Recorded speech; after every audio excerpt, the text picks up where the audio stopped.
नमस्कार, आदाब, सत श्री अकाल। मैं हूं गिरिराज शर्मा और आप देख रहे हैं सरल टॉक। सभी युवाओं और सभी नागरिकों से एक ही अपील है कि सरल टॉक को सब्सक्राइब करके इसे सोशल मीडिया के हर जगह इतना फैलाइए कि आपकी आवाज सरकार के साथ साथ हर नागरिक तक भी पहुंचे। सुबह से बारिश हो रही थी तो श्रीमती जी हमसे बोली, अजी सुनते हैं क्यों ना पकौड़े तल लिए जाए। मैंने कहा नेकी और पूछ पूछ, अजी तल लीजिए। श्रीमती जी पकौड़े तलने किचन में चली गई तो हमने भी सोचा कि क्यों ना जैसे पकौड़ा कढ़ाई में गोते लगा रहा है, हम भी इंटरनेट पर जरा गोते लगा लें। पकौड़े के बारे में पढ़ने लगे, देखने लगे तो एक वीडियो सामने आ गया। वीडियो में कुछ डिग्रीधारी युवक गाउन पहनकर सिग्नल पर, चौराहे पर पकौड़े बेच रहे हैं और कह रहे हैं मोदी पकौड़ा ले लो, अजी मोदी पकौड़ा ले लो। जब उस वीडियो की तफ्तीश की, वीडियो 2 साल पुराना था लगभग, जब बीजेपी की परिवर्तन रैली में मोदी कर्नाटक आए थे, युवा विरोध प्रदर्शन कर रहे थे।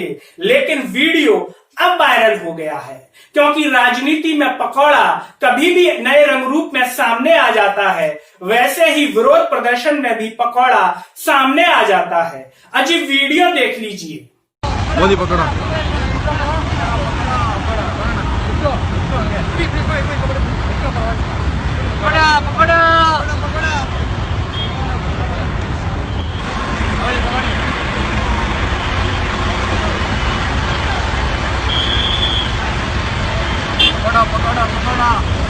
इंटरनेट पर पकौड़े के बारे में पढ़ा। पकौड़ा एक पंजाबी व्यंजन है, कई तरीके से बनाया जाता है और चटनी के साथ खाया जाता है। इतना स्वादिष्ट होता है साहब कि उंगलियां भी चाटते रह जाएंगे और जब उंगलियों को चाटेंगे तो हर दर्द और हर गम को भूल जाएंगे और डूब जाएंगे सिर्फ पकौड़े में। पकौड़े के बारे में और जाना तो पता चला कि वैसे तो भारत में कई व्यंजन विदेशों से आए हैं, लेकिन पकौड़ा एक ऐसा व्यंजन है जो भारत में ही बना और भारत से अन्य देशों में भी फैल गया। 16वीं शताब्दी में स्पेन और पुर्तगाल के नाविक जब जहाजों से आए तो भारत से अपने साथ कुछ रसोइयों को ले गए और रसोइयों ने यूरोपीय देशों के लोगों को पकौड़े का स्वाद चखा दिया और इस तरीके से पकौड़ा भारत से अन्य देशों में फैल गया। पकौड़ा भारतीय राजनीति में इतना फेमस कैसे हो गया? अजी ऐसे हो गया कि देश के यशस्वी प्रधानमंत्री नरेंद्र मोदी से जब एक टीवी इंटरव्यू में सवाल पूछा गया कि आपकी सरकार रोजगार प्रदान करने के लिए क्या साधन सुलभ करा रही है, तो देश के यशस्वी प्रधानमंत्री नरेंद्र मोदी जी ने कहा कि आपके ऑफिस के बाहर अगर कोई पकौड़ा बेचता है तो क्या वो रोजगार नहीं है? अगर आपके जी टीवी स्टूडियो के बाहर कोई पकौड़े बेचता है और शाम को 200 रुपया कमा करके घर जाता है, उस व्यक्ति को आप रोजगार मानोगे कि नहीं मानोगे? बस फिर क्या था, पकौड़ा राजनीति में इस तरीके से फेमस हो गया जैसे बॉलीवुड में महानायक अमिताभ बच्चन है। पकौड़ा भी इतराने लगा कि अब तो मेरा भी नाम हो गया है, इतनी आसानी से हर किसी के हाथ ना आऊंगा। इतरा इतरा कर राजनीति में गोते लगाने लगा। उसके बाद देश के गृह मंत्री अमित शाह भी पकौड़े को लेकर इतने नाराज हो गए, ऐसे बयान दिया संसद में, बोले कि देश के बेरोजगार युवा अगर नौकरी नहीं कर रहे तो पकौड़ा बेचने में क्या खराबी है। आपका ट्वीट पढ़ रहा था कि मुद्रा बैंक के तहत पकौड़े लगाने का किसी ने ठेला लगा दिया, इसको रोजगारी कहते हैं। हाँ, मैं मानता हूं कि बेरोजगारी से तो अच्छा है कि कोई युवा मजदूरी कर कर, मेहनत कर कर पकौड़ा लगा।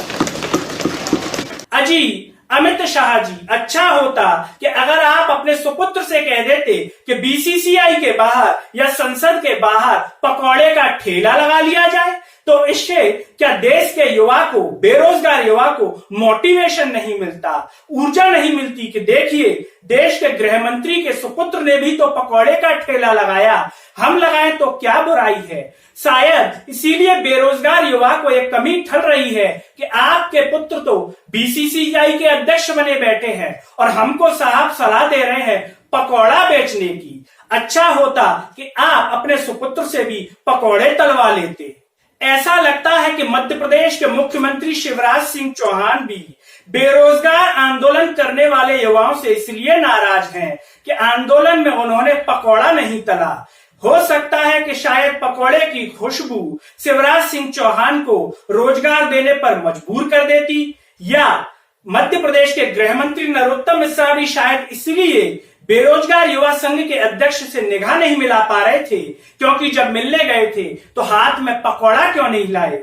साहब, ये पकौड़ा तो बीजेपी ने ही फेमस कराया था और आंदोलन में उसी पकौड़े को शामिल ना किया जाए तो हो सकता है नाराजगी मन में या दिल में खल गई हो। और इसके साथ ही मध्य प्रदेश के मुख्यमंत्री के मन में हो सकता है ये भी विचार चल रहा हो कि एग्जाम का नोटिफिकेशन अभी ना निकाला जाए, क्यों ना जो पुलिस भर्ती चाहते हैं उन्हें पुलिस भर्ती के पकौड़े, जो शिक्षक भर्ती चाहते हैं उन्हें शिक्षक भर्ती वाले पकौड़े, जो संविदा शिक्षक भर्ती चाहते हैं उन्हें संविदा शिक्षक वाले पकौड़े, और जो नर्सिंग स्टाफ में भर्ती चाहते हैं उन्हें नर्सिंग स्टाफ वाले पकौड़े की ट्रेनिंग देकर के रोजगार मुहैया कराया जाए। क्योंकि ये तो हमारे प्रदेश के लाडले मामा हैं, भांजे भांजियों का भला चाहने वाले हैं। पकौड़े में कितना मजा आता है, पकौड़े को तलिए, बेचिए, डेली के पैसे कमाइए और साहब चटकारे लेकर के खाइए, यही तो पकौड़े का मजा है। पकौड़े को फेमस हिंदुस्तान में बीजेपी ने ही तो कराया है, वरना इससे पहले कांग्रेस में पकौड़े को कौन पूछता था साहब। और 17 सितंबर को देश के यशस्वी प्रधानमंत्री नरेंद्र मोदी जी का जन्मदिन है, लेकिन देश का बेरोजगार युवा इस जन्मदिन को कई रूपों में मना रहा है। हैशटैग राष्ट्रीय बेरोजगार दिवस, हैशटैग पकौड़ा दिवस, हैशटैग मोदी पकौड़ा और भी न जाने क्या क्या। ये तो कल ही पता चलेगा कि किस तरीके से प्रधानमंत्री नरेंद्र मोदी के जन्मदिन को बेरोजगार युवा सेलिब्रेट कर रहा है। पकौड़ा कोरोना वायरस की तरह हर जगह इतना फैल चुका है कि ट्विटर पर नजर डालें तो हैशटैग पकौड़ा भी नजर आ जाता है।